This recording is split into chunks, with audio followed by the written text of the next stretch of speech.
When you're sitting in that doctor's office and they tell you you have cancer, it's like the clock on the wall stops. 1 year after being diagnosed with cancer, time does march on for Scott Braswell. It just moves at a different pace.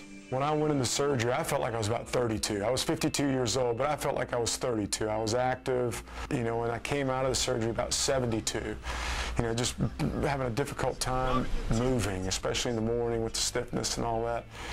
And I'm trying to kind of work my way back to 52 now. He's also trying to work his way back to some sort of normalcy. This time last year, doctors removed a mass from the base of his spine. That procedure so delicate it took the better part of 2 days to complete. When it was over, the cancer was gone and a long road to recovery began. My body's always responded. When I got into lifting weights, okay, I'm going to be a 300-pound bench press, and I was able to work my way to that spot. When I got into running, okay, I'm going to run a half marathon. I was able to work to that spot. And this is the first time my body really hasn't responded.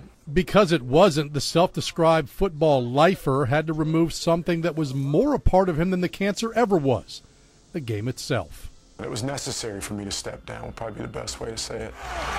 You do feel a little sense of adrift without that focus point and rally point in your life and getting a team ready and all those things that really had been so satisfying and gratifying to me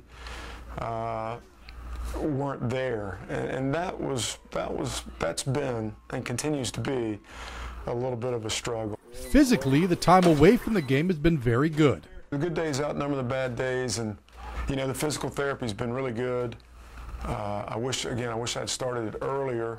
I'm just trying to get to that point where I'm drenched in sweat again. As those workout sessions get longer, so do Scott Braswell's days. As athletic director, his 10-hour shifts aren't limited to a desk and paperwork. There's so many different pieces that need to come together by about 6 o'clock on Friday that I'm sure my mind's going to be completely occupied, but at some point during that game, I'm going to be standing on that track, watching the Vikings play, and that's going to be, again, like it was at the BB&T Jamboree, that's going to be an interesting process for me to go through. A process that could result in Scott Braswell pacing the sidelines yet again. I don't know that I'm there yet. It'd be interesting to see. I'm trying to start ramping up, pushing myself physically a little bit more, just to see if I can, coach the way I had always coached, with a lot of energy and a lot of intensity and working long days and long hours. So that's what I think these next 3 months are going to be interesting to see.